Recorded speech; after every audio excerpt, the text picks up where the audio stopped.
Cá rô phi đơn tính, góc nhìn thế giới, hành trình từ ao làng đến thị trường toàn cầu.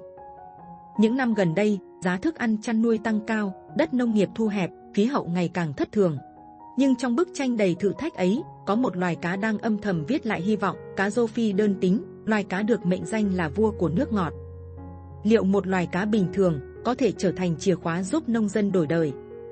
Cá rô phi đơn tính không phải là phát minh của tương lai, mà là kết quả của hàng chục năm lai tạo, nghiên cứu di truyền và ứng dụng công nghệ sinh học.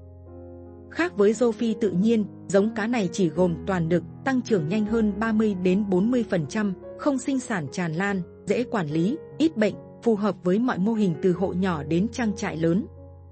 Thịt cá trắng, chắc, ít xương răm, giàu protein, được gọi là thịt trắng của tương lai.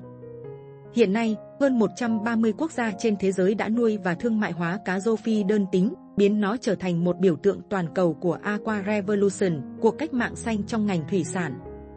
Trung Quốc dẫn đầu thế giới, mỗi năm xuất khẩu hàng triệu tấn cá rô phi sang Mỹ và châu Âu.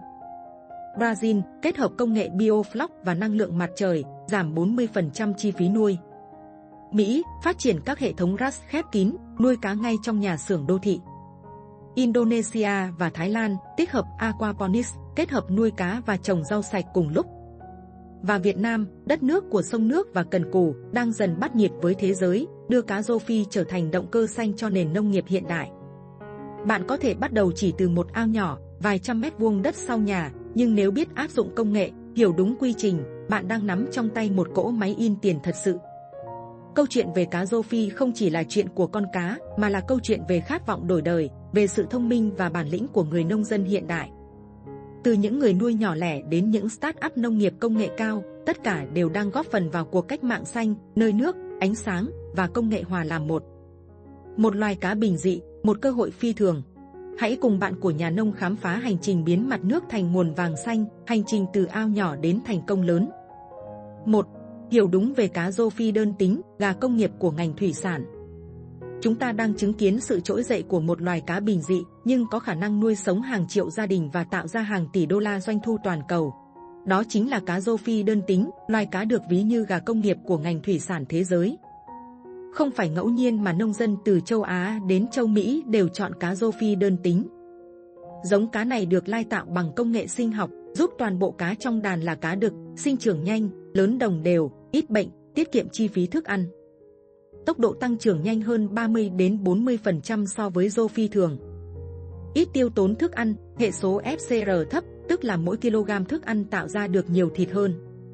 Chịu được nước nghèo oxy, sống tốt ở cả ao đất, bể xi măng hoặc hệ thống tuần hoàn kín. Dễ nuôi, dễ bán, ít rủi ro, rất phù hợp cho người mới bắt đầu khởi nghiệp nông nghiệp. So sánh rô phi tự nhiên và rô phi đơn tính. Khi đặt cá rô phi tự nhiên và cá rô phi đơn tính cạnh nhau, ta dễ dàng nhận ra sự khác biệt rõ rệt như hai thế hệ của cùng một loài, một bên thuộc về thời ao làng truyền thống, còn bên kia là đại diện của nông nghiệp thông minh. Rô phi tự nhiên có tốc độ lớn chậm và không đồng đều, trong cùng một ao, con to con nhỏ khiến việc chăm sóc và thu hoạch gặp nhiều khó khăn. Chúng sinh sản tự do, đẻ tràn lan trong ao, dẫn đến mật độ cá tăng nhanh, môi trường ô nhiễm và năng suất giảm mạnh. Việc quản lý đàn cá như vậy rất vất vả, người nuôi phải thường xuyên tách đàn, phân loại, và nguy cơ thiệt hại luôn rình rập. Lợi nhuận vì thế thường thấp, rủi ro cao và khó duy trì ổn định qua nhiều vụ. Ngược lại, cá rô phi đơn tính là thành quả của công nghệ chọn giống hiện đại. Toàn bộ cá trong đàn đều là cá đực, khỏe mạnh, tăng trưởng nhanh, lớn đồng đều và không sinh sản trong quá trình nuôi. Người nuôi dễ dàng quản lý mật độ, kiểm soát nguồn thức ăn và chủ động trong thu hoạch. Chúng thích nghi tốt với nhiều mô hình khác nhau, từ ao đất đến bể xi măng hay hệ thống tuần hoàn khép kín. Nhờ đó, năng suất cao hơn, chi phí thấp hơn và lợi nhuận ổn định, bền vững hơn. Nếu như rô phi tự nhiên tượng trưng cho hình ảnh người nông dân cần mẫn, làm theo kinh nghiệm, thì rô phi đơn tính lại là biểu tượng của người nông dân thời đại mới, biết ứng dụng khoa học, công nghệ và hướng đến hiệu quả kinh tế lâu dài. Nếu rô phi tự nhiên là cá đồng ruộng, thì rô phi đơn tính là cá của thời đại công nghệ. Mỗi bể nuôi là một nhà máy sản xuất thịt trắng, sạch, nhanh và bền vững. Ưu thế thị trường, lợi nhuận, khả năng nuôi ghép. Thịt cá rô phi trắng, chắc, không tanh, giàu protein, được các đầu bếp gọi là white gold trong ngành ẩm thực. Dễ chế biến, chiên, nướng, phi lê, xuất khẩu. Giá bán ổn định quanh năm, không bị biến động mạnh như cá tra, cá ba sa. Có thể nuôi ghép với cá trê, cá rô đồng, tôm càng xanh, tận dụng tối đa diện tích và nguồn thức ăn tự nhiên. Hiệu quả kinh tế cao, 1.000 m2 ao có thể thu 3 đến 4 tấn cá, lợi nhuận 40 đến 60 triệu mỗi vụ. Cá rô Phi không chỉ là thực phẩm mà là mỏ vàng xanh cho người nông dân hiện đại. Trung Quốc, sản lượng cá rô Phi trên 1,8 triệu tấn năm, chiếm hơn 30% thị phần thế giới. Ai Cập, phát triển nghề nuôi cá rô Phi đơn tính như chiến lược quốc gia, tạo việc làm cho hơn 500.000 lao động. Brazil, kết hợp biofloc và năng lượng mặt trời, vừa giảm ô nhiễm vừa tăng năng suất. Mỹ, nhập khẩu cá rô Phi trị giá trên 1 tỷ USD mỗi năm, phục vụ thị trường ẩm thực và nhà hàng. Những con số ấy cho thấy, rô Phi đơn tính không chỉ là con cá, mà là sản phẩm chiến lược toàn cầu. Cơ hội thoát nghèo bền vững. Tại Việt Nam, hàng nghìn hộ dân ở Hậu Giang, Cần Thơ, Đồng Nai, Nghệ An đã chuyển sang nuôi rô Phi đơn tính theo công nghệ mới. Chỉ sau một vụ, nhiều hộ tăng gấp đôi thu nhập, mở rộng quy mô, liên kết hợp tác xã và doanh nghiệp chế biến xuất khẩu. Từ một ao cá nhỏ, người nông dân có thể tạo ra một tương lai lớn, bền vững, tự chủ và công nghệ cao. Hiểu đúng, làm đúng và nuôi đúng, cá rô Phi đơn tính không chỉ giúp ta có thêm thu nhập mà còn mở ra một cánh cửa mới cho nền nông nghiệp xanh. Trong phần tiếp theo, bạn của nhà nông sẽ cùng bà con chuẩn bị bước quan trọng nhất, xây dựng cơ sở hạ tầng và trang thiết bị để bắt đầu hành trình nuôi cá rô Phi hiện đại. 2. Chuẩn bị kiến thức và cơ sở hạ tầng. Trước khi bắt đầu nuôi cá rô Phi đơn tính, điều đầu tiên mỗi người cần có không phải là ao hay bể, mà là kiến thức và nền tảng kỹ thuật đúng đắn. Một mô hình nuôi hiệu quả không thể dựa vào may mắn mà dựa vào sự hiểu biết, quy hoạch hợp lý và hạ tầng bền vững. Với người mới bắt đầu, việc lựa chọn mô hình phù hợp là bước đi quan trọng nhất. Nếu diện tích nhỏ, hãy chọn bể xi măng hoặc ao lót bạt HDPE dễ kiểm soát nước, ít rủi ro, chi phí vừa phải. Với hộ có điều kiện hơn, ao đất cải tiến sẽ giúp cá phát triển tự nhiên, còn mô hình lồng bè lại phù hợp ở khu vực có sông hồ, tận dụng dòng chảy tự nhiên để tiết kiệm oxy. Riêng với nhà đầu tư hướng tới sản xuất thương phẩm quy mô lớn, hệ thống RAS Recirculating Aquaculture System là lựa chọn hàng đầu, tái sử dụng nước tới 90%, giảm ô nhiễm, kiểm soát hoàn toàn môi trường nuôi. Một ao hay bể đạt tiêu chuẩn kỹ thuật cần được tính toán kỹ lưỡng. Diện tích tối thiểu nên từ 100 đến 300 m2 cho hộ nhỏ, hoặc 1.000 đến 2.000 m2 với trang trại. Độ sâu lý tưởng là 1,2 đến 1,5 m, đảm bảo nhiệt độ và oxy ổn định. Mỗi ngày nên thay từ 10 đến 20% lượng nước để giữ môi trường cân bằng, hạn chế tích tụ khí độc. Hệ thống sục khí và lọc nước phải hoạt động liên tục, đây là trái tim giúp cá khỏe mạnh và lớn nhanh. Có thể dùng quạt nước, máy sục khí đĩa tròn, ống Venturi hoặc máy thổi oxy mini, tùy quy mô và chi phí đầu tư. Một chi tiết tưởng nhỏ nhưng quyết định tuổi thọ ao là lót bạt HDPE. Bạt dày 0,5 đến 1 mm, trải phẳng, hàn kín mép, chống rò rỉ. Khi thi công, cần xử lý nền bằng cát hoặc đất mịn, đảm bảo độ dốc 3 đến 5% để dễ thoát nước. Bên cạnh đó, kiểm soát độ pH luôn duy trì trong khoảng 6,5 đến 8,0 là yếu tố sống còn, vì pH quá thấp làm cá stress, quá cao khiến tảo phát triển mất kiểm soát. Người nuôi nên trang bị máy đo pH, DO, nhiệt độ để theo dõi thường xuyên, đầu tư nhỏ, hiệu quả lớn. Trên thế giới, nhiều quốc gia đã chứng minh sức mạnh của công nghệ trong nuôi rô Phi. Trung Quốc áp dụng mô hình nuôi đa tầng và thu hồi nước tuần hoàn, giúp tăng gấp đôi năng suất trên cùng diện tích.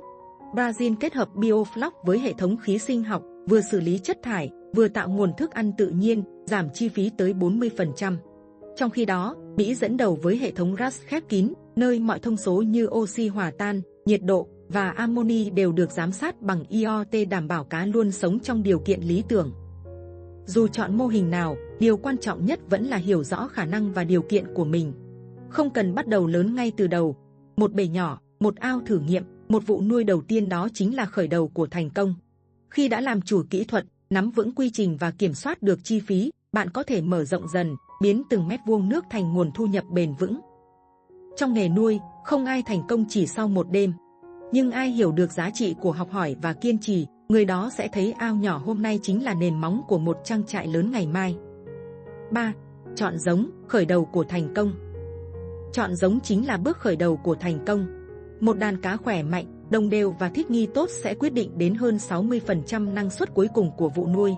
Vì thế, trước khi xây ao, thả cá hay đầu tư thiết bị, người nuôi cần dành thời gian tìm hiểu và lựa chọn đúng nguồn giống chất lượng cao. Hiện nay, trên thị trường có nhiều dòng cá rô phi đơn tính nổi tiếng, được nghiên cứu và phát triển qua nhiều thập kỷ.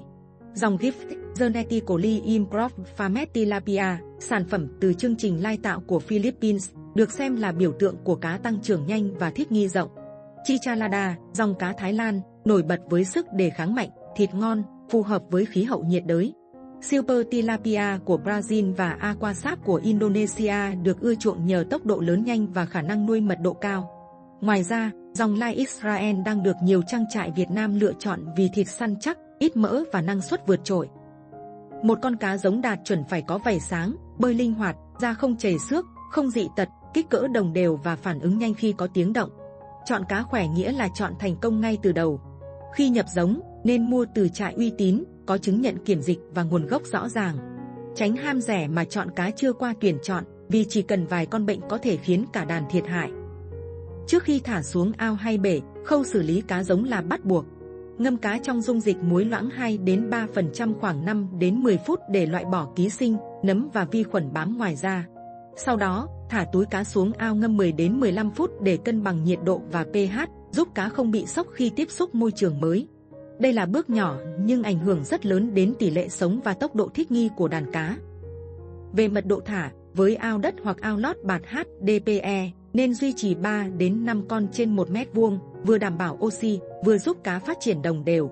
Với bể xi măng hoặc hệ thống RAS, có thể nuôi dày hơn, khoảng 100 đến 150 con trên 1 mét khối, nhờ có hệ thống lọc và sục khí liên tục.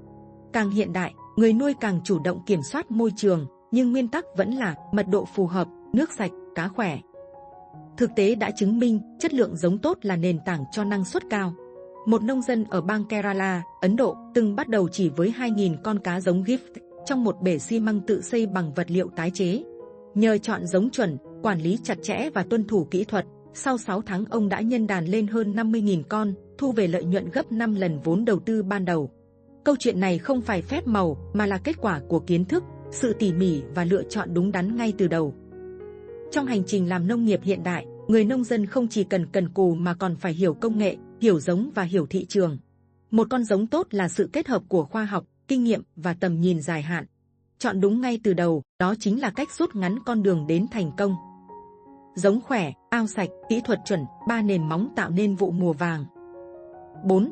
Quản lý chất lượng nước, trái tim của mô hình. Nước chính là trái tim của cả hệ thống, là yếu tố quyết định sự sống, tốc độ lớn, sức khỏe và lợi nhuận cuối cùng của người nuôi.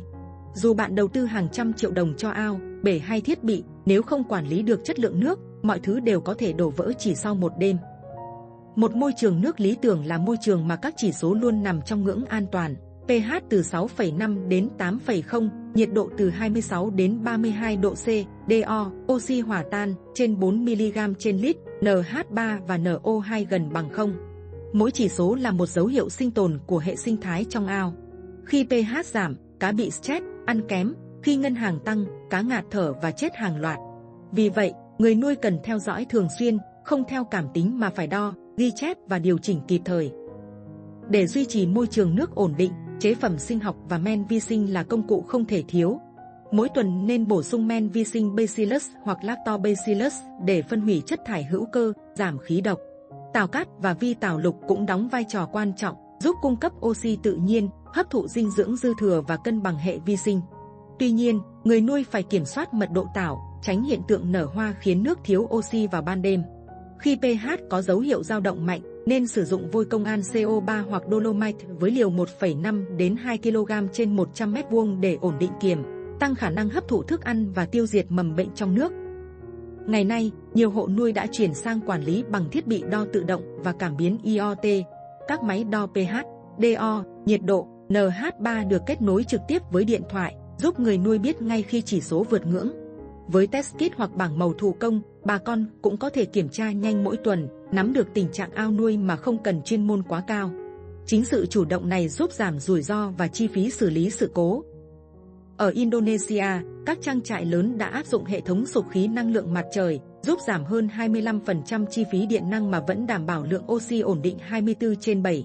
Tại Việt Nam, nhiều hộ nuôi ở Đồng Tháp, An Giang và Hải Dương đã dùng vi sinh em kết hợp bùn vi sinh, tạo ra môi trường ao cân bằng tự nhiên, không cần thay nước thường xuyên mà vẫn giữ được độ trong và màu nước lý tưởng.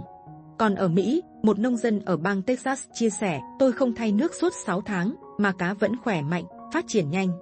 Tất cả là nhờ hệ thống BioFloc, công nghệ giúp biến chất thải thành nguồn dinh dưỡng tái sử dụng.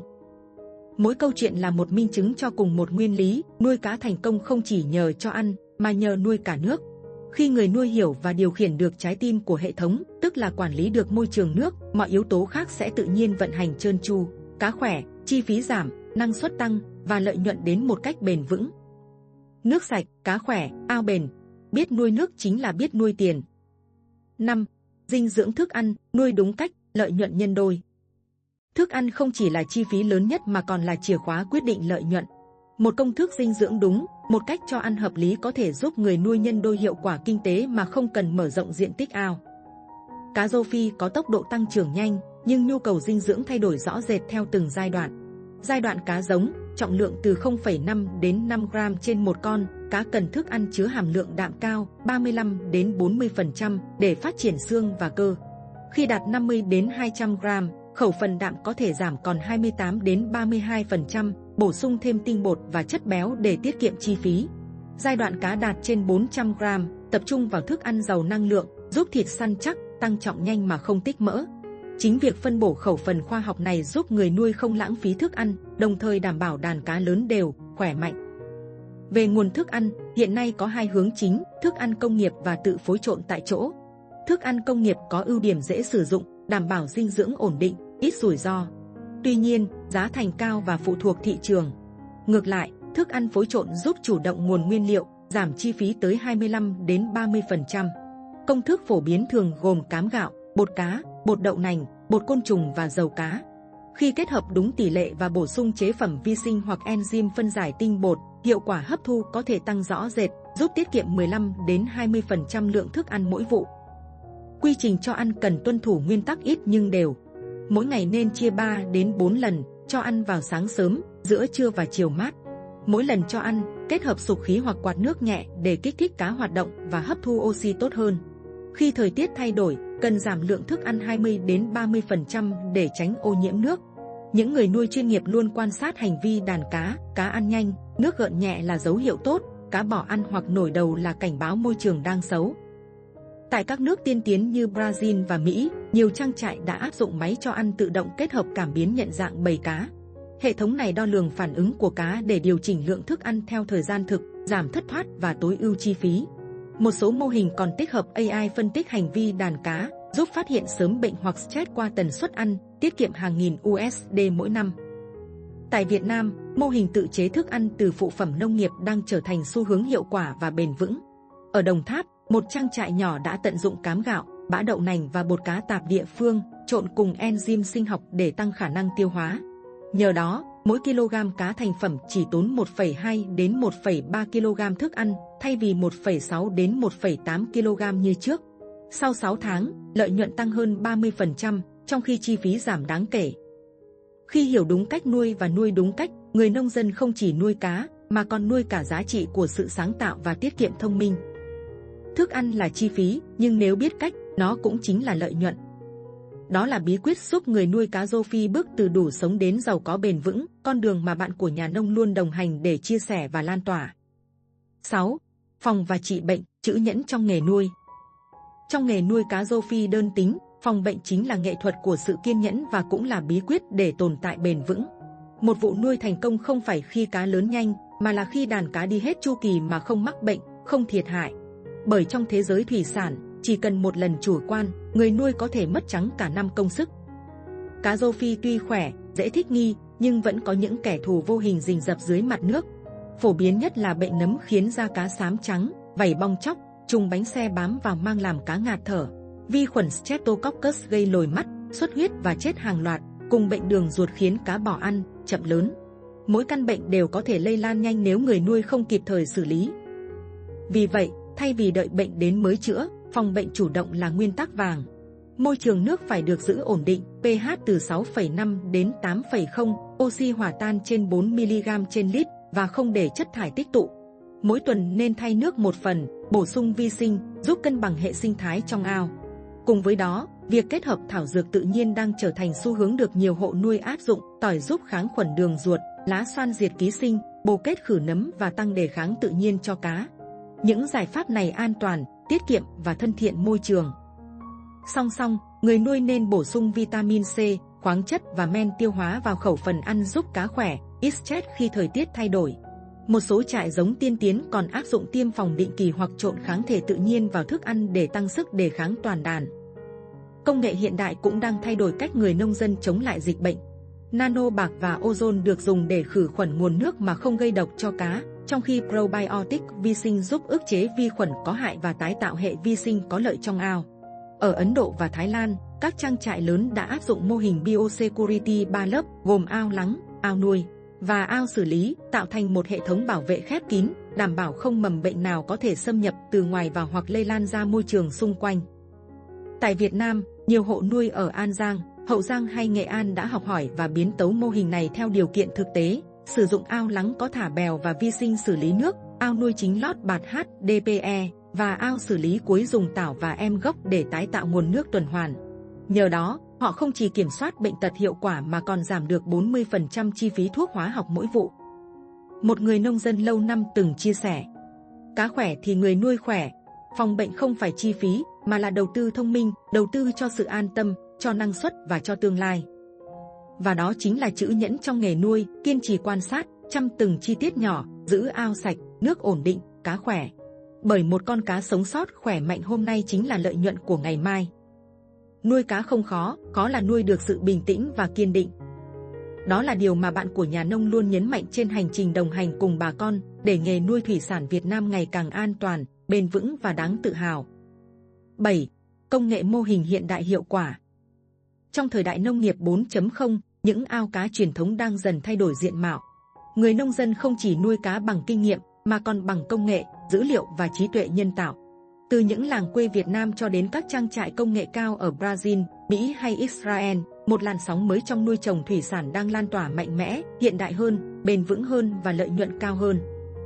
Trong số các mô hình nổi bật nhất, BioFloc được xem là cuộc cách mạng xanh của thế kỷ 21. Xuất phát từ Brazil và Indonesia, công nghệ này cho phép giảm tới 70% lượng nước thay mỗi vụ, nhờ tận dụng vi sinh vật có lợi để xử lý chất thải ngay trong ao nuôi. Hệ thống BioFloc biến những gì từng bị xem là chất bẩn thành nguồn dinh dưỡng tự nhiên cho cá, vừa tiết kiệm chi phí, vừa cải thiện tốc độ tăng trưởng. Ở những trại nuôi lớn, lớp nước màu nâu sẫm trong ao không còn là dấu hiệu ô nhiễm, mà là một hệ sinh thái sống động, tự cân bằng, nơi vi sinh, tảo và cá cộng sinh cùng phát triển. Một bước tiến cao hơn là mô hình RAS, Recirculating Aquaculture System, được áp dụng phổ biến tại Mỹ, Israel và châu Âu. Đây là hệ thống nuôi khép kín tuần hoàn nước, tiết kiệm tới 90% lượng nước so với ao truyền thống.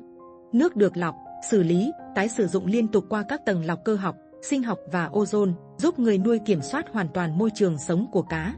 Trong những nhà xưởng khổng lồ, hàng trăm tấn cá rô phi được nuôi trong bể composite, dưới hệ thống cảm biến đo pH, DO, nhiệt độ và NH3 hoạt động 24/7. Với RAS, người nông dân không còn phụ thuộc vào thời tiết hay nguồn nước tự nhiên, họ tạo ra cả một đại dương thu nhỏ ngay trong trang trại của mình. Còn ở Thái Lan và Việt Nam, một xu hướng kết hợp giữa nông nghiệp và thủy sản đang lên ngôi, aquaponics. Mô hình này cho phép nuôi cá kết hợp trồng rau, chất thải từ cá được chuyển thành dinh dưỡng cho cây trồng, còn cây lại giúp lọc sạch nước cho ao cá. Nhờ vậy, người nuôi có thể tăng giá trị sản phẩm 1,5 đến 2 lần mà vẫn tiết kiệm diện tích và nguồn nước.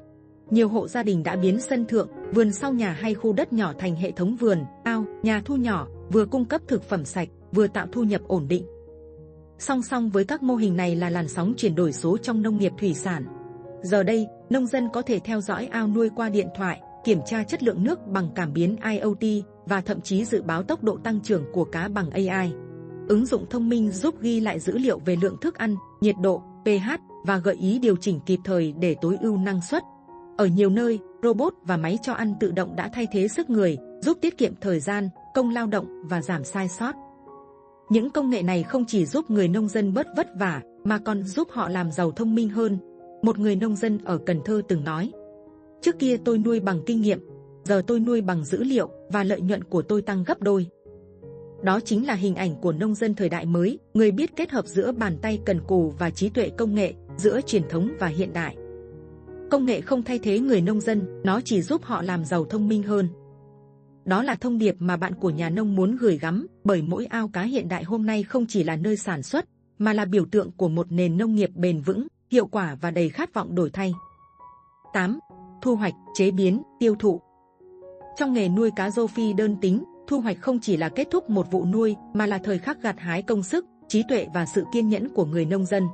Mỗi con cá được kéo lên khỏi mặt nước không chỉ mang giá trị kinh tế, mà còn là minh chứng cho cả một quy trình quản lý kỹ thuật bài bản và bền vững. Khi cá đạt trọng lượng từ 600 đến 800 gram trên một con, đó là lúc chúng đạt chuẩn thương phẩm. Dấu hiệu dễ nhận thấy, thân cá to đều, vảy sáng, phản xạ bơi linh hoạt và ăn ít dần.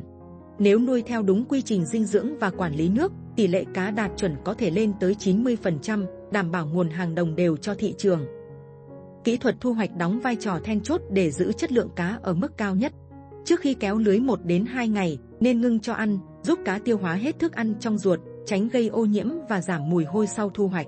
Việc thu hoạch cần tiến hành vào sáng sớm hoặc chiều mát, khi nhiệt độ nước ổn định. Dùng lưới mềm, mắt lưới vừa phải để không làm trầy xước cá. Với những hộ nuôi quy mô lớn, nên bơm oxy trực tiếp vào bể chứa hoặc xe vận chuyển, giúp cá luôn khỏe mạnh và không bị stress. Mỗi khâu đều đòi hỏi sự tỉ mỉ, vì chỉ cần cá yếu, bị thương hay chết trước khi đến nơi, giá bán có thể giảm tới 20 đến 30%. Sau khi thu hoạch, cá cần được bảo quản đúng cách. Đối với cá tươi, nhiệt độ nước giữ dưới 10 độ C là lý tưởng nhất để kéo dài thời gian sống. Nếu cá dùng để chế biến phi lê, cần rửa sạch nhớt, loại bỏ tạp chất và đưa vào chế biến nhanh trong vòng 4 giờ để giữ màu thịt sáng và độ dai tự nhiên. Những cơ sở lớn còn đầu tư kho lạnh và dây chuyền cấp đông IQF Individual Quick Freezing để xuất khẩu. Về đầu ra và thị trường, người nuôi cần có kế hoạch tiêu thụ ngay từ khi bắt đầu thả giống. Không ít trường hợp cá đạt trọng lượng đẹp nhưng không có đầu ra ổn định, khiến giá bán thấp và phải chờ thương lái ép giá.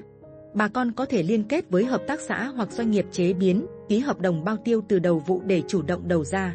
Việc hợp tác với các chuỗi siêu thị, nhà hàng, bếp ăn công nghiệp cũng mở ra hướng đi mới, đảm bảo lợi nhuận ổn định quanh năm. Trên thế giới, Brazil đã chứng minh tiềm năng khổng lồ của cá rô phi khi xuất khẩu sang Liên minh châu Âu, EU, với chứng nhận ASC, Aquaculture Stewardship Council, tiêu chuẩn cao nhất về nuôi trồng bền vững. Còn tại Việt Nam, ngành chế biến thủy sản đang mở rộng mạnh sang thị trường Nhật Bản và Mỹ với sản phẩm cá rô phi phi lê đông lạnh, giá trị xuất khẩu tăng liên tục qua từng năm. Sản phẩm Made in Việt Nam đã dần khẳng định vị thế khi đáp ứng đầy đủ yêu cầu về truy xuất nguồn gốc, an toàn thực phẩm và bảo vệ môi trường. Một trang trại nhỏ ở Hậu Giang từng chia sẻ, chúng tôi không chỉ nuôi cá, mà còn nuôi thị trường. Trước khi thả giống, chúng tôi đã biết mình sẽ bán cho ai, với giá nào và tiêu chuẩn ra sao. Đó chính là tư duy mới trong nông nghiệp hiện đại, nuôi để bán, chứ không phải nuôi để chờ. Bởi trong kinh tế thị trường, đầu ra quyết định lợi nhuận, chứ không phải sản lượng. Hãy xem đầu ra ngay từ khi mới thả giống, vì không có kế hoạch tiêu thụ, sẽ không bao giờ có lợi nhuận. Đó là bài học đắt giá mà bạn của nhà nông muốn gửi đến mọi người, để mỗi vụ nuôi không chỉ kết thúc bằng một mùa thu hoạch, mà mở ra một chu kỳ kinh tế bền vững, nơi người nông dân làm chủ cả quy trình, từ ao cá đến bàn ăn. 9. Bí quyết thành công và câu chuyện truyền cảm hứng. Trong hành trình làm nông nghiệp hiện đại, thành công không chỉ đến từ kỹ thuật, mà còn từ tư duy và niềm tin của người làm nghề.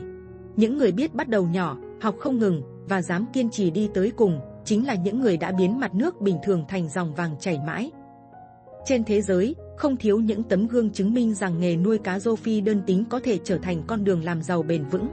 Tại Trung Quốc, ở tỉnh Quảng Tây, một vùng nuôi rộng hơn 1.000 hecta vận hành bằng công nghệ tuần hoàn đã giúp các hộ dân đạt doanh thu hơn 2 triệu USD mỗi năm. Mô hình này không chỉ cung cấp thực phẩm sạch cho thị trường nội địa, mà còn xuất khẩu cá phi lê sang châu Âu, mang lại công ăn việc làm cho hàng trăm lao động nông thôn. Đây là minh chứng rõ ràng rằng, với quy hoạch bài bản và liên kết chặt chẽ, người nông dân có thể làm ra sản phẩm toàn cầu ngay trên chính mảnh đất quê mình.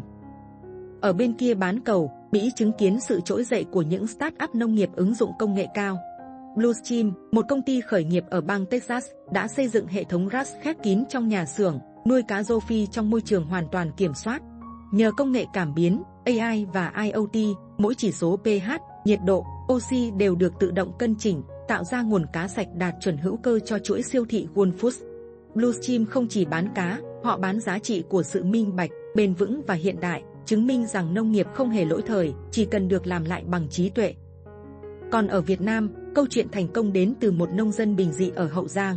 Từ 3 ao nuôi lót bạt HDPE, mỗi ao chỉ rộng vài trăm mét vuông, anh đã áp dụng mô hình BioFloc kết hợp men vi sinh và máy sục khí năng lượng mặt trời. Sau 9 tháng, anh thu về hơn 600 triệu đồng lợi nhuận ròng, nhờ tối ưu chi phí và bán cá sạch cho siêu thị địa phương. Khi được hỏi bí quyết, anh chỉ cười và nói, tôi không chạy theo quy mô, tôi chỉ học cách làm đúng. Đó chính là tư duy khởi nghiệp nông nghiệp, bắt đầu nhỏ, học hỏi mỗi ngày và kiên trì theo đuổi chất lượng thay vì số lượng.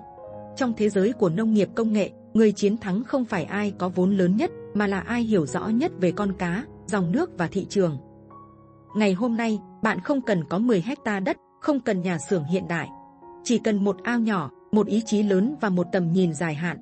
Vì nông nghiệp bền vững không phải giấc mơ xa vời, nó bắt đầu ngay từ đôi tay và niềm tin của người nông dân. Đừng chờ cơ hội, hãy nuôi nó. Từ mặt nước phẳng lặng hôm nay, bạn có thể tạo nên sóng lớn ngày mai. Và dù bạn là ai, một nông dân, một người trẻ khởi nghiệp hay một nhà đầu tư đang tìm kiếm hướng đi mới, hãy nhớ rằng, mỗi giọt mồ hôi rơi xuống ao hôm nay chính là hạt giống của thành công ngày mai. Bạn của nhà nông, đồng hành cùng bà con từ ao nhỏ đến thành công lớn. Một hành trình không chỉ nuôi cá, mà nuôi cả niềm tin, tri thức và khát vọng đổi đời của người nông dân Việt.